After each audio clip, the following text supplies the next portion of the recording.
पृथ्वी पूरे सौरमंडल का एकमात्र ऐसा ग्रह है जहां जीवन है और हम यानी मानव जाति का अस्तित्व है। पिछले लाखों सालों से हम मानव इसी ग्रह पर रहकर अंतरिक्ष में जाने के सपने देखते आ रहे हैं। आज हम इतने विकसित हो चुके हैं कि हम पृथ्वी के अलावा भी दूसरे ग्रहों पर जाने की योजना बनाते रहते हैं। हजारों स्पेस मिशन और स्पेस टेलीस्कोप की मदद से हमने ब्रह्मांड के उन रहस्यों को खोज लिया है जो हमारे पूर्वजों तक को पता नहीं थे। पर हम जितनी तेजी से विकसित हो रहे हैं और लगातार एडवांस होते जा रहे हैं, तो क्या हम कुछ ऐसा भी कर सकते हैं कि हम ब्रह्मांड में हमेशा के लिए बने रहें, यानी मानव जाति अब कभी खत्म ना हो। थ्योरी के अनुसार मानव जाति को अगर लगातार एनर्जी मिलती रहे और उनकी जरूरतें पूरी हो जाएं, तो वे अरबों खरबों साल तक भी इस विशाल स्पेस में रह सकती हैं।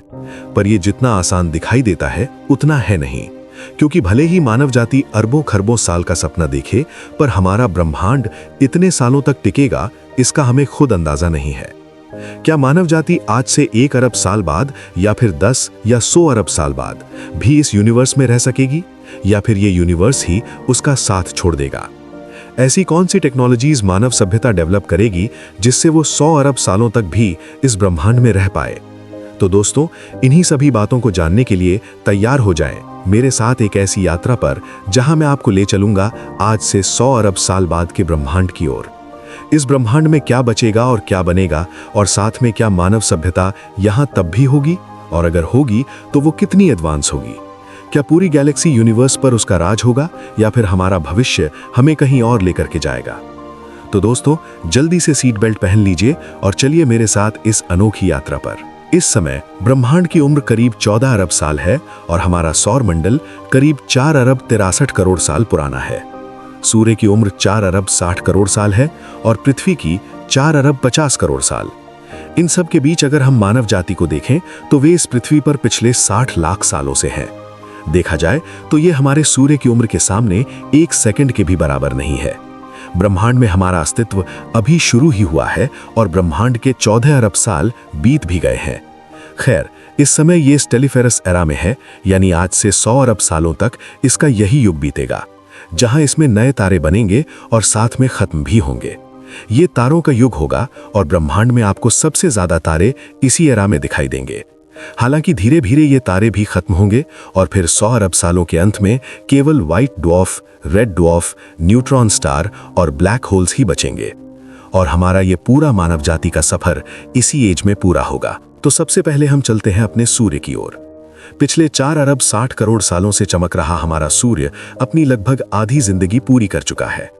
इसमें मौजूद हाइड्रोजन और हीलियम इसे और 5 अरब साल तक फ्यूज होने देंगे, पर यह 5 अरब साल तक जाने से पहले ही हमारी पृथ्वी और मौजूदा जीवन के लिए खतरनाक हो सकता है। पृथ्वी पर ग्रीन हाउस गैस का इफेक्ट देखने को मिलेगा, जिससे ट्रैप कार्बन डाइऑक्साइड सूर्य की किरणों से गर्म होकर पृथ्वी को रहने लायक नहीं छोड़ेगी। यदि उस समय कहीं जीवन होगा तो वे केवल पृथ्वी के नॉर्थ और साउथ पोल्स पर ही हो सकता है।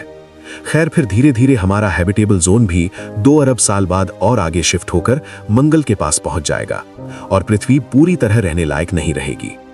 करीब 1 अरब से लेकर 5 अरब सालों तक इस सोलर क्राइसिस में अगर हमने कुछ नहीं किया तो फिर अंत में सूर्य ही रेड जायंट स्टार बनकर पृथ्वी को अपने में समाकर खत्म कर सकता है। तो हमें इस फेज 1 यानी सोलर क्राइसिस से बचने के लिए कुछ तो करना ही पड़ेगा, क्योंकि ह्यूमैनिटी का सवाल है। तो दोस्तों, इसके लिए हमारे पास 2 तरह के खतरनाक सॉल्यूशंस हैं जो हो सकता है कि भविष्य में मानवता ट्राई भी करे। इसमें पहला सॉल्यूशन है सूर्य को अपनी प्लेस से मूव करना।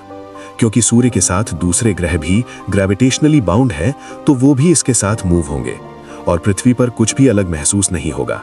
बस आपको हर कुछ सालों में नए नए तारे और गैलेक्सीज देखने को मिलेंगी। तो अब सवाल आता है कि इतने विशाल सूर्य को उसकी ऑर्बिट से मूव कैसे किया जाए? तो दोस्तों, इसके लिए हम सूर्य को ही यूज करेंगे और यहाँ न्यूटन का तीसरा नियम हमारी मदद करेगा। सूर्य हर सेकंड करीब 38,000 खरब खरब वॉट्स प्रोड्यूस करता है। इसमें इतने फोटॉन्स रिलीज होते हैं जिनकी कोई गिनती नहीं है, और हर फोटॉन भले ही उसमें कोई मास न हो फिर भी वे मोमेंटम रखते हैं। यानी हर फोटॉन जो सूर्य से निकलता है वो सूर्य को पीछे धकेलता है। ये ठीक ऐसे ही है जैसे आप स्पेस में एक टॉर्च जलाएं तो उससे रिलीज होने वाले फोटॉन्स आपको पीछे की ओर किक करेंगे और आप पीछे जाते रहेंगे। तो हमें सूर्य को इसी तरह से पीछे करना है। इसके लिए सबसे अच्छा कॉन्सेप्ट रूसी साइंटिस्ट लियोनिड शकोडोव ने दिया था। उन्होंने इसका नाम स्कॉडॉव थ्रस्टर रखा, जिसमें एक बेहद विशाल मिरर होता है जो आकार में सूर्य से भी कई गुना बड़ा होता है, यानी लाखों करोड़ों किलोमीटर में फैला होता है। और उसकी शेप स्फेरिकल आर्क होती है, यानी कॉनकेव मिरर जैसी। और ये इतना पतला होता है कि इसे 250 बार एक के ऊपर एक रखा जाए तब इसकी मोटाई आपके बाल के बराबर बने, यानी आपके बाल से भी 250 गुना पतला। अगर ऐसा नहीं हुआ तो ग्रेविटी जीत जाएगी और हमारा ये विशाल मिरर सूर्य में ही समा जाएगा। और अगर ये बहुत मोटा हुआ तो ये इतनी एनर्जी रेडिएट करेगा कि सूर्य ही खत्म हो सकता है। इसलिए हमें इसकी थिकनेस बहुत कम रखनी होगी। फिर सबसे खास बात है इसकी प्लेसमेंट। अगर इसे सीधे सूर्य और पृथ्वी के बीच में रख दिया जाए तो एक जगह पर बिल्कुल लाइट नहीं पहुंचेगी और दूसरी जगह पर इतनी ज्यादा लाइट आएगी कि पृथ्वी और दूसरे ग्रह जलकर खत्म हो जाएंगे। तो इसकी सबसे सही प्लेसमेंट है सूर्य के पोल्स पर, जहां से ये सीधे सूर्य के फोटॉन्स को रिफ्लेक्ट करेगा और सूर्य फिर इन्हीं फोटॉन्स की मदद से आगे बढ़ेगा। हालांकि इतने विशाल और भारी सूर्य को मूव करना बहुत मुश्किल है, इसलिए लगातार अरबों सालों तक ऐसा करने पर ही इसका असर दिखाई देगा। अगर लगातार थ्रस्ट बनता रहा तो 1 अरब सालों में ही सूर्य गैलेक्सी के दूसरे कोने की ओर बढ़ सकता है और कम से कम 30,000 लाइट ईयर तक की यात्रा कर सकता है। इस मिरर की वजह से जब सूर्य रेड जाइंट फेज में भी जाएगा तो भी पृथ्वी बच सकती है। लगातार थ्रस्ट के कारण सूर्य पीछे जाता रहेगा और जैसे ही अपने लास्ट फेज में एक्सपैंड करेगा, जब सूर्य पूरी तरह रेड जाइंट बन जाएगा और मरकरी और वीनस को खत्म कर देगा, तो उस समय इसका हैबिटेबल जोन शनि ग्रह के पास पहुंच जाएगा। तो हमें भी इस थ्रस्टर की मदद से अपनी पृथ्वी को शनि ग्रह के पास ले जाना होगा। अगर हम भविष्य में एकदम सटीक कैलकुलेशन के साथ ऐसा करते हैं तो कम से कम आज से 5 अरब सालों तक ह्यूमैनिटी को सरवाइव करा सकते हैं। पर अब 5 अरब साल बाद सूर्य अपना सारा मास खत्म करके एक व्हाइट ड्वार्फ स्टार बन जाएगा और इसका आकार केवल पृथ्वी के बराबर रह जाएगा। ऐसे में जाहिर है कि हमारे लिए व्हाइट ड्वार्फ के खतरनाक रेडिएशन से बचने का कोई ऑप्शन नहीं होगा। तो हमें फिर कुछ और नया ऑप्शन खोजना होगा जिससे मानव जाति आगे भी बची रहे। इसके लिए हमारे पास 2 ऑप्शन है। या तो हम अपने पूरे सोलर सिस्टम और सूर्य को किसी दूसरे यंग स्टार के पास ले जाएं और फिर उस स्टार के हैबिटेबल जोन में पृथ्वी को एक स्टेबल ऑर्बिट में प्लेस कर दें और पुराने रेड जायंट सूर्य को कहीं दूर छोड़ दें। इससे हम नए स्टार सिस्टम में फिर से कई अरबों सालों तक पृथ्वी पर आराम से रह सकते हैं। वहीं दूसरा ऑप्शन है कि हम अपने सूर्य को रेड जायंट स्टार बनने ही ना दें, उसके मास को धीरे धीरे कम करते रहें, जिससे उसकी कोर में प्रेशर कम होगा और हीलियम भी उतनी नहीं बने भी, जिससे उसका फ्यूजन कंट्रोल में रहेगा और वो एक्सपैंड नहीं करेगा। ये सब करने के लिए हमें एक ऐसा स्टार लिफ्टर मेगा स्ट्रक्चर बनाना होगा जो अपने मैग्नेटिक फील्ड और पार्टिकल बीम की मदद से सूर्य में मौजूद हाइड्रोजन और हीलियम को बाहर निकालता रहेगा।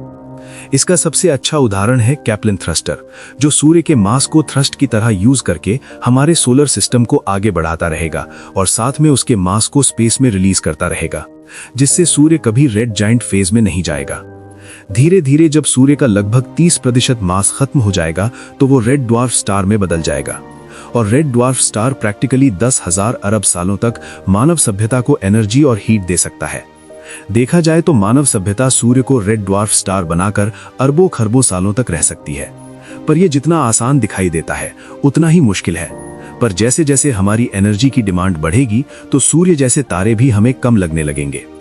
वहीं दूसरी ओर आज से 5 अरब साल बाद जैसे ही हम सोलर क्राइसिस के इस फेज से निकलेंगे तो दूसरा फेज गैलेक्टिक मर्जर चालू हो जाएगा, जो कि और 5 अरब साल तक चलेगा।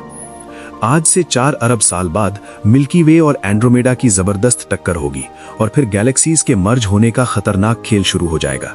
हालांकि तारों के बीच कई लाइट ईयर्स की दूरी होती है, इसलिए तारों के बीच डायरेक्ट कोलिजन नहीं होगा।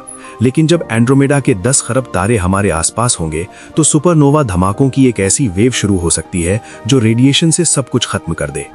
ये फेज आज से 4 अरब साल से लेकर 10 अरब सालों तक चलेगा और इससे बचने का एक ही तरीका होगा कि हम अपने बनाए हुए स्टेलर इंजन्स की मदद से अपने सूर्य को गैलेक्सी के सेंटर से जितना दूर ले जा सके वहां ले जाएं।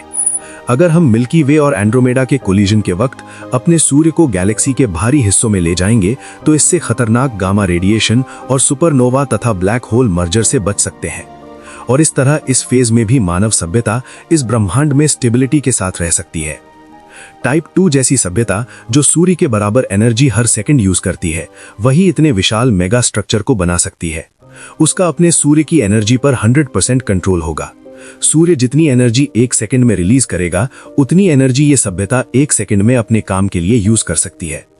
स्कार्डोव और कैप्लन थ्रस्टर जैसे स्टेलर इंजन यही सभ्यता बना सकती है, जिससे हम सूर्य को यूज करके ह्यूमैनिटी को 5 अरब सालों के बाद भी जीवित रख सकते हैं।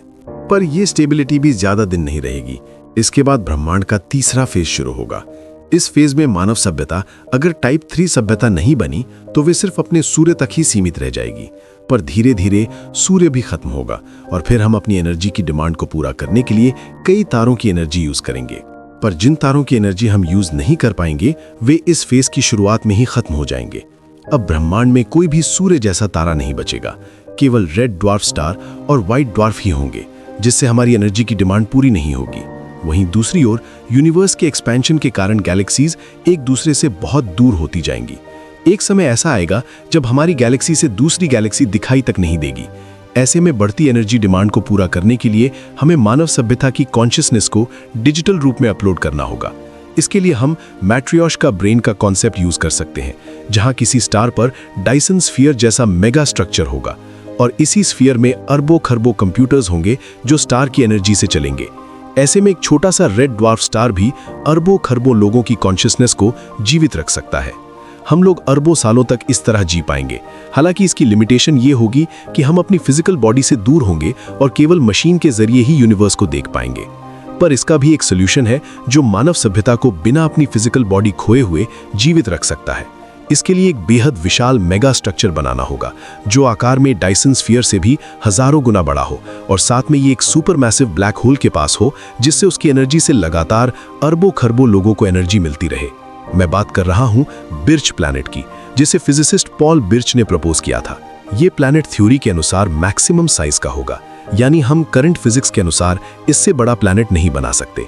ये देखने में एक स्फेरिकल प्लैनेट जैसा ही होगा, बस इसे गैलेक्सी के सेंटर में एक विशाल ब्लैक होल के चारों ओर बनाया जाएगा, ठीक वैसे ही जैसे टाइप 2 सभ्यता सूर्य को घेरकर डायसन स्फीयर बनाती है। मानव सभ्यता भी अरबों साल बाद शायद ब्लैक होल के आसपास ऐसा ही गैलेक्सी स्केल स्ट्रक्चर बना सकती है, जिसकी ग्रेविटी पृथ्वी जैसी हो और इसमें इतने लोग रह सकते हैं जिनकी हम कल्पना भी नहीं कर सकते। अगर सब कुछ सही रहा और ग्रेविटी भी पृथ्वी जैसी रही तो बिर्च प्लैनेट अपने अंदर करीब 10 टू द पावर 30 लोगों को समा सकता है, यानी एक के पीछे 30 जीरो लगा दो, इतने लोग। ये आज की हमारी वर्तमान जनसंख्या से भी 100 अरब गुना ज्यादा है। अगर मानव सभ्यता इस बिर्च प्लैनेट को भविष्य में बना पाई तो वो 100 अरब साल बाद भी आराम से जीवित रह सकेगी। उसकी हर एनर्जी की जरूरत को ये प्लैनेट ब्लैक होल की मदद से पूरा करता रहेगा। पर इसे बनाना अपने आप में एक बहुत बड़ा चैलेंज है। टाइप 2 सभ्यता इसे नहीं बना सकती, केवल टाइप 3 सभ्यता ही इसे बना सकती है। ऐसी सभ्यता जो पूरी गैलेक्सी को कंट्रोल कर सके। ऐसे ही कई स्ट्रक्चर बनाकर मानव सभ्यता ब्रह्मांड के आखिरी ब्लैक होल तक भी टिक सकती है, जो अपने आप में सबसे हैरान करने वाली बात है। तो दोस्तों, बिर्च प्लैनेट कैसे काम करता है और इसे बनाने में कितना रिसोर्स और एनर्जी लगेगी, इसके बारे में मैं आपको अगले पार्ट में बताऊंगा। फिलहाल इस वीडियो में इतना ही। यहाँ हमने मानव सभ्यता के अगले 100 अरब सालों की बात की है कि वो कैसे कैसे कॉन्सेप्ट की मदद से भविष्य में ब्रह्मांड में टिक सकती है। हमने 3 फेज में इस जर्नी को कवर किया। पहले सोलर क्राइसिस, फिर गैलेक्सी कलिजन और फिर स्टार्स के खत्म होने के बाद ब्लैक होल के जरिए सर्वाइवल। मुझे उम्मीद है कि आपको ये वीडियो पसंद आया होगा। अब कौन सा पार्ट आपको सबसे ज्यादा पसंद आया, कमेंट करके जरूर बताइए। वीडियो को लाइक और शेयर कीजिए और चैनल कॉस्मिक एक्सप्लोरर को सब्सक्राइब करना मत भूलिए। मैं आपसे मिलूंगा अगले हफ्ते एक और मजेदार वीडियो के साथ। तब तक के लिए नमस्कार, जय हिंद।